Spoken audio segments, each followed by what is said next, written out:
முரண்பாடுகள் இல்லாத கூட்டணியே கிடையாது. இவங்க அதிமுக கூட்டணியில் இருக்கக்கூடிய முரண்பாடுகளை மையப்படுத்தியே பேசுறதுனால அந்த கூட்டணி நல்லா ஜெல்லாகலை, மக்கள்கிட்ட எடுப்படாது அப்படின்ற ஒரு நரேட்டிவ் செட் பண்ணுறதுல முதல்வர்லேருந்து கூட்டணியிலேருந்து எல்லாருமே தயாராக இருக்காங்க.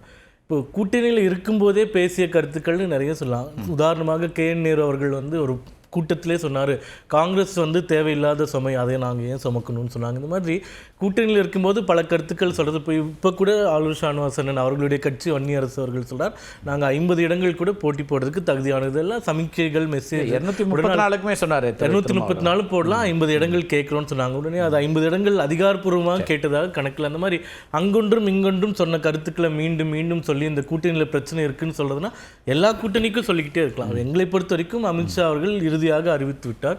EPS அவர்களோ நயினார் அவர்களோ அவர்களுடைய இணக்கம் எப்படி இருக்குது அப்படின்றது ஒன்று.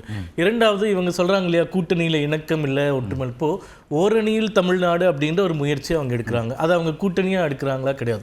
திமுகன்ற கட்சி மட்டும் இருக்குது, கூட்டணி கட்சிகள்லாம் அதில் கலந்து கொள்ள கூட அழைக்கல. ஆனால் இந்த பக்கம் பாருங்களேன், எடப்பாடி பழனிசாமி அவர்கள் ஒரு பயணம் மேற்கொள்கிறாருன்னா அது கூட்டணி இணக்கம் ஏற்படுவதற்காக பிஜேபியும் அங்கே சேர்த்து எங்கள் தலைவர்களும் போகிறாங்க. சின்ன வேறுபாடு எல்லா இடத்துலையுமே இல்லை. இப்போ நீங்கள் புதிதாக உருவாக்கப்பட்ட கூட்டணி, அவங்க எக்ஸிஸ்டிங் அலையன்ஸு, அப்போ நீங்கள் தான் ஜெல்லாகிறதுக்கு அல்லது நீங்கள் அடுத்த கட்டத்தை எடுத்துகிட்டு போகிறதுக்கான தேவை இருக்கும், அவங்களுக்கு ஆல்ரெடி இருக்கும். அது வெளிப்படையாக சொல்லக்கூடிய விஷயங்கள் தான். ஏன்னா கடந்த தேர்தலில் அனுபவம் எப்படி இருந்தது, எதிர்த்து பேசினது, அது எல்லாமே நம்ம பார்த்துட்டோம். அடுத்தது இப்போ திமுக ஆட்சிக்கு வரக்கூடாது அப்படின்ற ஒற்றை எண்ணத்தில் பிரிந்து இருந்தால் அவங்க தான் ஜெயிக்க போகிறாங்க அப்படின்ற ஒரு அடிப்படையில் ஒரு கூட்டணி அமைந்துருச்சு. நீங்கள் ஜெல்லாயிடுச்சு ஜெல்லாகலை அப்படின்றதுக்கு அதனால தான் அமித்ஷா அவர்கள் ஒரு வருடத்திற்கு முன்னாடியே அறிவிச்சிட்டார்.